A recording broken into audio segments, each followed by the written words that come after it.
with UC San Diego Health. Right. And today she's going to be sharing with us the evidence-based elements of a high-quality healthcare for older adults. With that, Right. Dr. Pujji. Thank you. I'm gonna get the water. Well, thank you everyone so much. Can you hear me okay? Is this all right? Okay. So good morning, everyone. My name is Anjoulie Pujji. I'm a geriatrics doctor at UCSD as part of our division of Geriatrics, Gerontology, and Palliative Care. It's a pleasure to be here with you this morning as part of the wonderful team that is presenting here today on how to live well into your 80s and 90s. Many thanks to the team at Blankinship Foster, of course, for inviting me to speak on this topic. I'm framing my talk on how to optimize our health as we age with the 4 M's approach. And you'll learn about each M as we go along. And this approach is part of our age-friendly health system movement, which you'll hear more about in the next slides. So our agenda today starts with explaining the origin of the age-friendly health system movement and the contributors to this approach. Then we'll go through each M and highlight them as major areas of focus and improvement for all of us as we age. And I'll also give you some take-home pearls, you probably have that in your handout, to keep in mind going forward for each of you. With regards to the M's, with mentation, we'll speak to how to preserve cognition and prevent dementia. With medications, really want to highlight the awareness of polypharmacy and prescribing cascades. With mobility, we'll talk about some myths and some truths about falls. And with matters most, we like to focus on aligning our healthcare values with our personal goals. So according to the US Census Bureau, I know it's not a surprise to everyone overall, but that the US population of those 65 years of age and older is expected to double in the next 3 decades. In 2012, it was about 43 million to a projected 80 million in 2050. This understandably brought forth an incredible challenge for healthcare providers, patients, their families, on how to provide for this increasingly aging population who have more complex needs as we get older and are at increased risk for significant harm in healthcare settings. So this obviously brought about how can we provide evidence-based care on what matters to us as we get older and to our families, of course, in that setting, in every healthcare setting. So this brought forth the age-friendly health system movement. This was an initiative led by the John A. Hartford Foundation and the Institute for Healthcare Improvement in partnership with the American Health Association and the Catholic Health Association to overall cause no harm, to align with what matters to us as we age, and to follow a set of evidence-based practices.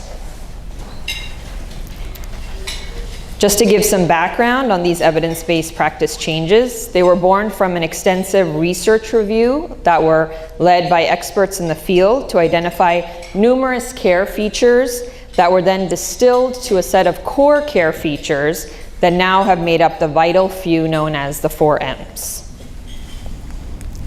So this is our 4 M's framework of the age-friendly health system, and it guides the delivery of care we provide for our older adults at an individual and a system-wide level. Starting from the bottom, we have mentation, and that really focuses on how to manage and monitor and treat for depression, dementia, and delirium across settings of care. With medication, we scrutinize changes to the medication list to ensure that as we get older, we're optimized with our cognitive and our mobility states. With mobility, we want to ensure that the functional status, how the older adult moves every day to do what means most to them, is optimized and intact for as long as possible. And then finally, with what matters most, we align our plans of care with our goals of care. And we'll go into each M as I described in the agenda and highlight how that area of focus can impact and optimize your care going forward. So to start with mentation, I wanted to provide some definitions for better understanding and clarification. This diagram shows some cognitive patterns over time. You can see the normal aging cognitive trend over time. Then the two terms you see here, MCI or mild cognitive impairment and dementia, they're broad terms that indicate that there is a decline in cognition that is greater than what one would expect for a person's age, education, and development. With normal aging, the changes are subtle cognitively. They mostly affect thinking speed and attention. When we talk about abnormal aging, cognitive declines are more severe, and they can include other thinking abilities such as rapid forgetting, difficulty navigating, solving common problems, expressing oneself in conversation, and behaving outside of social rules. Symptoms do vary from person to person. It can be difficult to know what is normal and what is not. Mild cognitive impairment, the impairment in cognition that is above what is seen with normal age-related cognitive decline, but not severe enough to cause significantly impaired daily function. So that's mild cognitive impairment, or MCI. Dementia is a chronic cognitive decline that indicates that these cognitive difficulties now are impacting the person's ability to complete everyday tasks. So while the evidence that much of the burden of dementia is fixed by genetic and yet other unknown causes, there is a percentage as high as 35 to 40% of modifiable risk factors that we can impact. The Lancet organization works with academic partners to identify the most pressing issues in science, medicine, and global health so that we can change policy and improve practice. And the Lancet Commission on Dementia specifically has generated evidence-based recommendations to provide for effective and equitable dementia care and to help prevent dementia for people and their families so that they can live well. This diagram I presented here on this slide is showing a life course model with potential modifiable and non-modifiable risk factors for dementia. You're going to see some more close-up views of this diagram over the next slides, but overall from top to bottom, you see circles, different colored circles that are defining the life phases, such as birth, early life, midlife, and late life. The thick gray bar represents the non-modifiable risk factors, which are at 60%, and the rest are modifiable, that are the ones in different colors at around 40%. Here on this slide, we are going to be focusing a bit more on the midlife modifiable risk factors, and we're going to focus specifically on hearing loss, hypertension, and obesity. And these are just a couple of the later life modifiable risk factors. And I did want to highlight the Lancet Commission on Dementia did have an update in 2020, which included the fact that the non-modifiable risk factors for dementia, 9 of them expanded to 12. And so you can kind of see that in the diagram to the right that are expanded over the midlife to late life risk factors with head injury, excess alcohol, and air pollution. With regards to the first modifiable risk factor with hearing loss, we're going to take a look at that. It's a very common condition as we get older that's not often given enough attention to better treat and optimize. What we often see is that it's downplayed as not being a big concern. It's often termed as just being something that's normal and one should just learn to deal with it. With regards to adults older than 60 years old, the prevalence of hearing loss is about 50%, and you can see that as we get older, at 85 years old, the prevalence is greater than 80%. And so what we speak about with the available research that is out there is that there's a very complicated and multifactorial relationship between hearing loss and cognition. Studies have shown that hearing loss is associated with an accelerated rate of cognitive decline, and the more hearing impaired, the greater the risk of developing dementia over a 10-year period. Those with hearing loss have been shown to have accelerated rates of whole brain atrophy, which is sort of a level of shrinking of the brain, particularly in the region that's important for language and memory. And hearing loss has been found to increase cognitive stress, lead to changes in brain structure, and cause more social isolation. So the diagram on the next slide kind of gives you that pictorial view of what I just mentioned. And I would say that, there is an impact of aging playing a role as well, because there's age-associated slowing of processing speed that happens as well. But along with these studies, there has been a lot of research showing that there have been research showing that those with hearing loss who are given hearing aids actually exhibit better cognition and reduce depression and social isolation, which really highlights the risk factor as a modifiable one. I can say that I see this firsthand in the hospital, what a difference hearing aids make, along with hearing devices for our older adults who suffer from hearing loss and are there for acute medical concerns. Oftentimes they're more prone to acute episodes of confusion that happen in the hospital that we call delirium. And so what we are always doing, one of the first things we do when we're taking care of them is making sure, do they have hearing aids, putting them back in place. We have certain hearing devices called a super ear that is basically headphones, and they can speak into that. And we see that once we do that, they can better hear their nurses, their doctors, they're no longer confused, and they can more easily participate in their care plans. So it's really astounding how helpful it can be with such an easy intervention.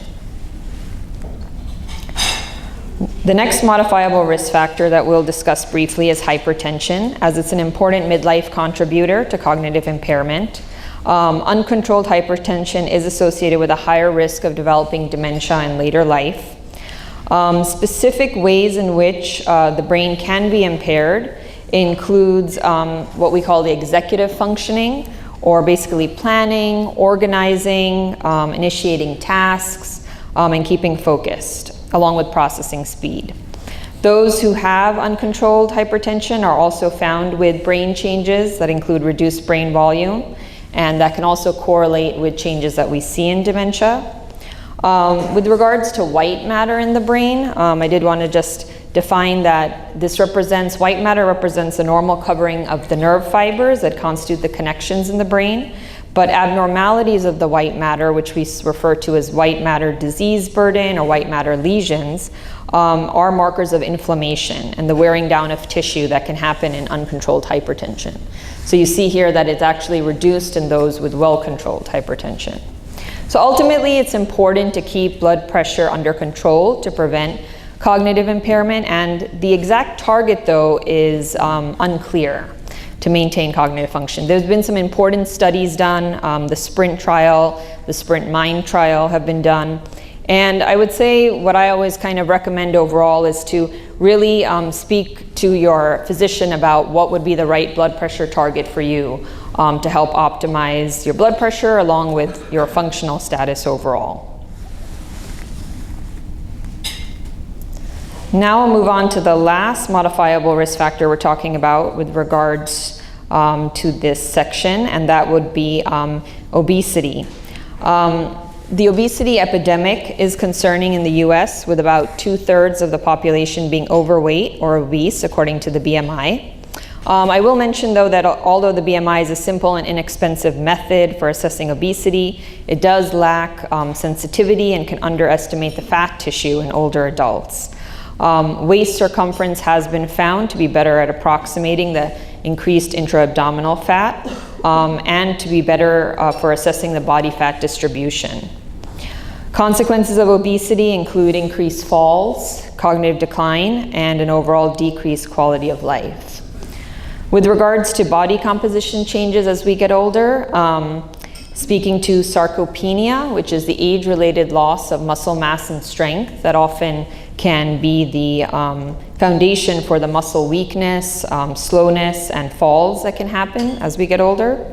Along with just understanding that the physiologic changes are bone mass, lean mass, water content all decrease, while the fat mass generally increases. And this total body fat is commonly accompanied by greater intra-abdominal fat stores, as I mentioned before. So the consequences of these changes in body composition is really that the well-standardized nutrient requirements for younger and middle-aged adults cannot be generalized for older adults. I know we're going to be learning more about nutrition going forward as well. So ultimately, the optimal approach is going to involve multiple components, considering the complex interplay of factors going on as we age, which points towards modifying the calorie intake and incorporating physical activity to combat muscle strength and muscle mass loss.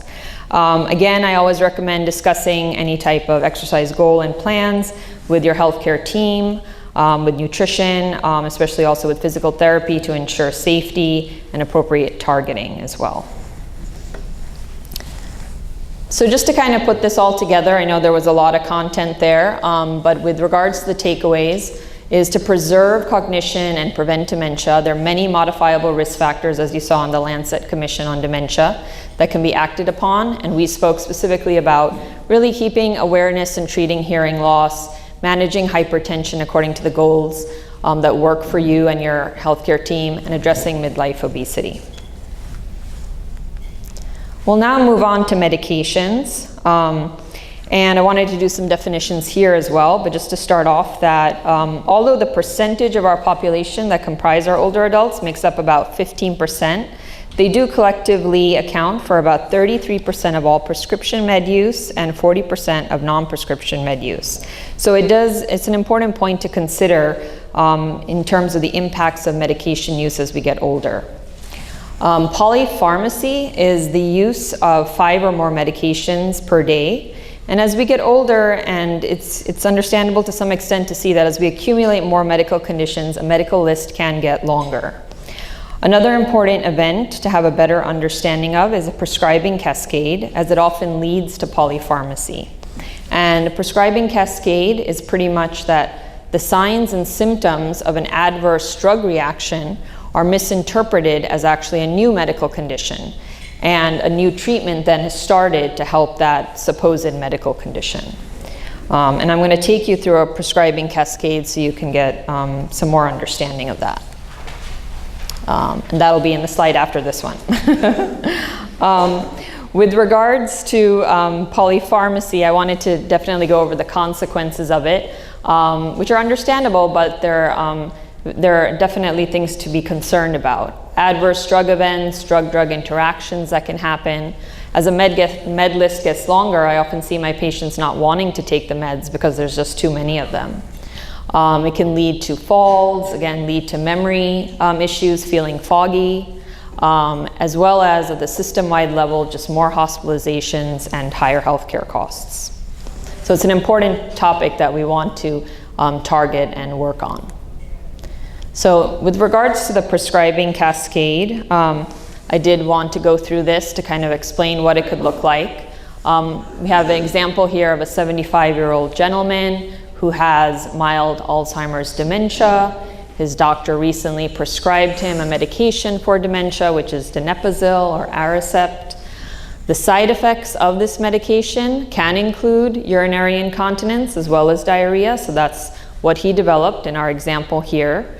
Unfortunately, his doctor was out of town. He was being seen by a covering physician, and he basically was prescribed 2 more medications to treat that condition.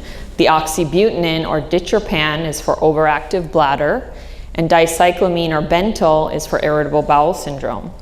Those 2 medications unfortunately also cause a lot of confusion in older adults. They have a lot of burden of that side effect, and so unfortunately he landed up in the emergency room for confusion and visual hallucinations. So that's an example of what a prescribing cascade could look like.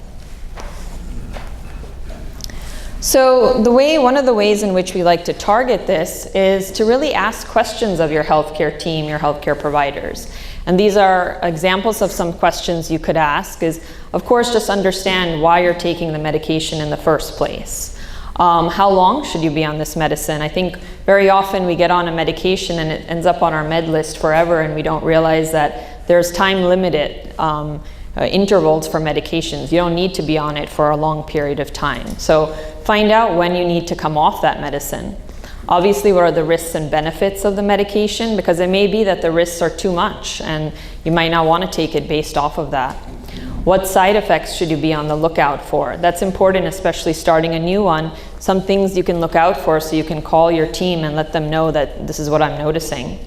Are there any drug-drug interactions I should be worried about? Obviously, I know we speak with our pharmacist about it, but it's definitely a good thing to bring up with your doctor with regards to the med list you have there in the office.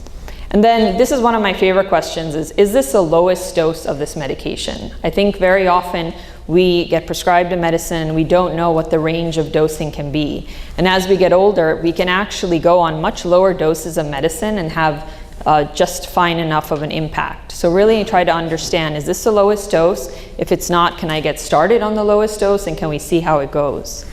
And then could the symptom or condition I'm having be a side effect of a medication I'm taking? That's a huge takeaway point. So going further into how to manage polypharmacy and prescribing cascades is, as I discussed before, really review and discuss with your primary care physician. It's important to go over the list, and I like to highlight the Beers list of inappropriate medications in older adults. It was actually named after Dr. Mark Beers in 1991 when he originally created this consensus list of medications that were deemed harmful for older adults, and it's since been updated for a variety of settings, and it's a quality measure that we use in geriatrics. Another mantra of geriatrics is really to start low and go slow with the medications. And I spoke about a little bit about how there are changes in how our body processes the drug, and that increases the sensitivity to the drug effects. The absorption of the drugs can take longer, the drugs can stay around longer in the body, and especially in this increase of fat to lean body mass, that leads to higher levels of the blood, levels of the medication. That combined with slowing kidney filtration and slower liver blood flow, this can overall lead to reduced clearance of many drugs. So the way in which we try to offset this is decrease the doses, as well as create a longer interval so that the total dose per unit time is lower. And that's the basis of the start low, go slow. Deprescribing is another very important process you can do with your doctor, and that's just a systematic way of identifying and discontinuing drugs in which the harms outweigh the benefits based on an individual's care plans, level of functioning, life expectancy, and preferences. So with regards to the takeaways on medications, I always like to say be vigilant on polypharmacy and watch for the prescribing cascades. And take this question to your doctor and to your healthcare team, is that this new sign or symptom or medical condition potentially, is it caused by a drug that I'm taking? Okay, moving on to our third M, which is mobility. And it's one of the M's, of course, where we're focusing on how can we ensure that we move safely every day as we get older. Falls are the #1 cause of trauma and injury-related mortality in older adults. And here's a overall census fact that about 3 million older adults are treated in the emergency department for a fall injury annually. So going a little bit into more about falls and the truths and the myths, we're going to go into the fact that falls are rarely due to a single cause. I think a lot of the times in the emergency room, they speak about mechanical falls, just tripping over something. But what we say is there's always multiple factors as we get older. So it's rarely due to one single cause. I'm going to talk about a couple of the factors here. Intrinsic risk factors are things, like our age-related physiologic changes that are happening. Chronic disease that can have an impact on us as we're getting older, as well as medications, as we talked about. Challenges to postural control include things like the environment that you're in, changing positions, as well as just the routine activities that make up your day-to-day. And then mediating factors are things like risk-taking behaviors, an acute illness, situational hazards is kind of what comprises the mediating factor. So a lot of different ways in which are kind of factors that can lead to falls as we get older. So now talking a little bit about myths about falls, and these are actual comments I have heard from patients I've taken care of in different settings, such as the hospital and clinic and rehab facilities, and I just wanted to address the truth about falls and as we get older based on these comments. I just tripped and fell, there's no need to worry. I would say that this is not about spiraling into worry or getting anxious about this situation, but it is something to stop and say, okay, well, why did that happen, pretty much? And something to definitely report to your doctor, because there could be something there that was something simple that we can help prepare that you don't have it happen to you next time. So it's not something for you to spiral about, but it is something to pay attention to. Falls are just a normal part of aging. They're definitely not a normal part of aging. We should not all be expecting that as we get older, we're just going to be falling and that's okay. If you are having any issues where there's imbalance, where there's dizziness, there's a reason why that's happening and that can be adjusted. So it's important, again, to talk to your doctor, to document this for yourself about what's happening, and this can be then worked upon. Falls cannot be prevented, right? No, that's not the case at all. There's a lot of different ways we can prevent falls. There's a lot of different strategies we can do. And so again, it's something that can be worked on. We can create a plan and a routine around it. And I know that falling means I will lose my independence. I think that's kind of one of the most worrisome things that happens for anybody as we get older and have falls, because we feel like we're gonna lose our way of life, we're gonna lose that lifestyle. And again, what I would say is it's not about losing something, it's about gaining how we can get ourselves stronger. How can we recover? What can we do to help combat the risks that are potentially coming up at this point in our lives? So just to look at overall different approaches to falls and different strategies, and there's numerous ones out there. I'm highlighting today the CDC's STEADY approach. So that's a coordinated approach that is overall stands for, of course, stopping elderly accidents, deaths, and injuries. And it's implementing the American and British Geriatric Society's clinical guidelines for fall prevention.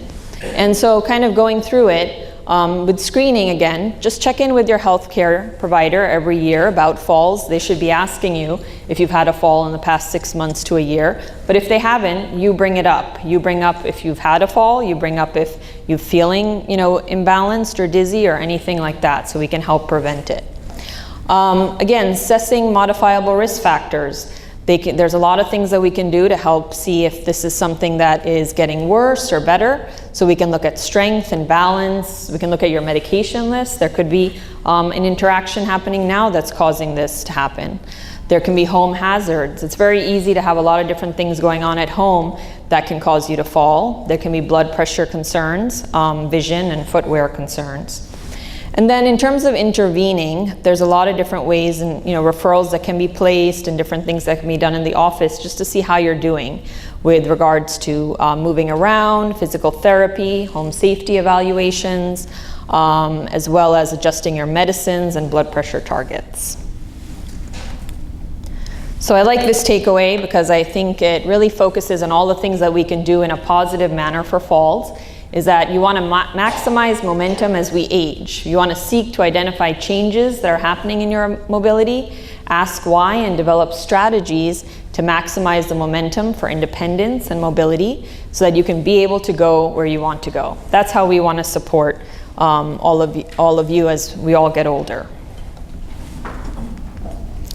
So last but not least is the matters most, or M, that we're going to talk about, and just conveying how we can help our older adults maintain vitality through life's course. And this is really through aligning plans of care with goals of care, and revolves a lot around preserving function, cognition, optimizing quality of life that way. Goals that I often hear are they want to maintain a sense of purpose, they want to have meaningful relationships, and really be able to live according to one's values. So I'm going to take you through an example of what could be aligning healthcare plans with overall goals of care. I have here Mr. X is a 70-year-old male who has type 2 diabetes. He's otherwise active and independent in all his activities. And we say ADLs are activities of daily living. That's things like the self-care you do every day, bathing, showering, dressing. And then independent activities of daily living, or IADLs, are managing your finances, shopping, household chores. So he's independent in all of this. He's only relied on one medication for diabetes for the past 10 years. And now his marker for blood sugar control, or we know it as the hemoglobin A1C, has worsened, requiring that he starts insulin. He, of course, is concerned about having to start insulin. The daily injections are bothersome, the costs are frustrating, and so he doesn't want to start it, and he wants to see if there's other ways he can go about this. So in his case, actually, he was prescribed a whole food, plant-based diet with a regimen of exercise, and in that setting, actually, his hemoglobin A1C improved, and he was able to avoid starting insulin. So that's just one example of how we can align healthcare plans with personal values. And just this last slide to kind of further exemplify what matters to the older adult is, I think what's very important that I like to bring to taking care of my patients is kind of meeting people where they're at. I think that's very important. And you can see kind of as, you know, we go through a course of our lives and we have different goals, what our focuses are on at the time in those different goals, right? And so we can see that as we get older, many times what I notice is that people want just to have a better ability to move around and to carry out their day-to-day. They want to be able to manage functionally very well. They want to be able to avoid the burdens of chronic illness that is sort of coming on board at the time, and otherwise just kind of be able to enjoy with their families and enjoy moments and all of that. So I put up this slide as a way to kind of see over the life course, our goals do change. But what's important is that we want to help meet you where you're at and what is important to you overall. So these are just some questions that I like to ask a lot of my patients, and it's something that you can kind of keep in mind as you are, you know, meeting with your doctor for different visits, of just, you know, describing what, you know, what gives your life meaning at this point in your life, what is satisfying to you, and what gives you that level of joy. I like to ask how you've adapted to a change or a loss in the past, because that really speaks to resilience. And I think it's important to understand, you know, what you have dealt with before and what you want to or don't want to deal with in the future. And then just again, who are the people that you're surrounding yourself with who give you love and joy and respect overall. So now just kind of one of my, I think this is my last slide, but takeaways to kind of put it all together. Is that again, with regards to the mentation M, as we talked about, there are a number of modifiable risk factors to preserve cognition and prevent dementia, and we spoke to 3 of them for the midlife age group with hearing loss, hypertension, and obesity. Being aware of polypharmacy and prescribing cascades to help prevent the negative consequences of medication use as we age.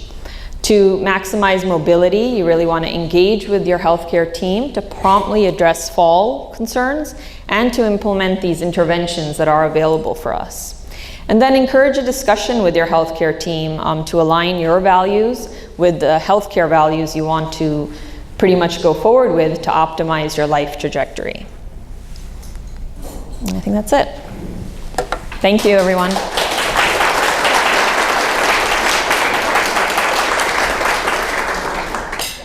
So the question was about deprescribing, whether this was something that is newly emerging as something that we do on the healthcare provider side to sort of look into why medications are potentially causing problems. Did I recap that? Okay. And so pretty much I would say that it has been actually something that's been around for a while, but I think it's getting more recognition. And I would say that as medication lists get longer, it's becoming more and more of a focus, both from physician sides, pharmacy sides, you know, everyone, to kind of help bring this medication list down, help reduce it where we can, and all of that. So yeah, thank you for asking. Yes. Are the 4M model implemented throughout the different healthcare systems in San Diego, or how common is the 4M model? Yes, so that's part of the age-friendly health system movement, and we have a number of hospitals across the country that are part of the age-friendly health system. UCSD is one of them. So we do have that happening over there, and the focus again is sort of broadly across those 4Ms. Yes? So how does managing stress factor into all of this? I mean, that's a great question. I'd say that, you know, stress, I think many times in terms of combating it is sort of that holistic approach in lots of ways, where we want to make sure that we are taking care of our mind, and that we're, listening to those sort of modifiable risk factors with preserving cognition. We want to be moving around. We want to optimize our ability to move in order to help our mind and help reduce stress. And medications can cause a lot of stress. They can cause a lot of side effects and all of that. So we want to make sure we're taking medications that we need, nothing extra, and we're making sure that we're not suffering from the burden of what it can cause on the side. Yes? I wonder if you could bring us up to date on the current thinking of drugs to treat Alzheimer's. Oh, the current thinking, I know it's a hot topic.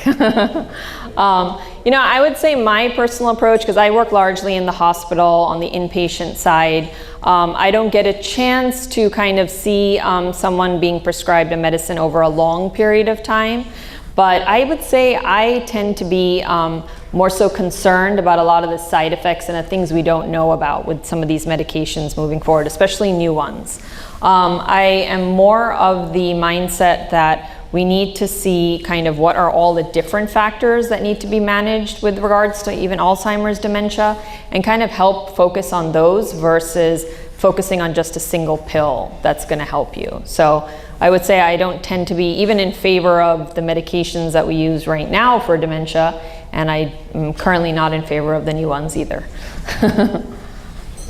The question was about UCSD specifically, and geriatrics at UCSD and the different unit there. The Senior Emergency Care Unit, or a geriatric emergency department, which we do have. I actually was doing consults in that unit back in 2019, so that unit is in place in La Jolla. We also have a geriatric psychiatry unit at Hillcrest Hospital. That's another unit, and we do geriatric trauma service, where we do consults for our older adults who have a fall and get admitted to the trauma service as well. So those are just some examples of different units. Thank you.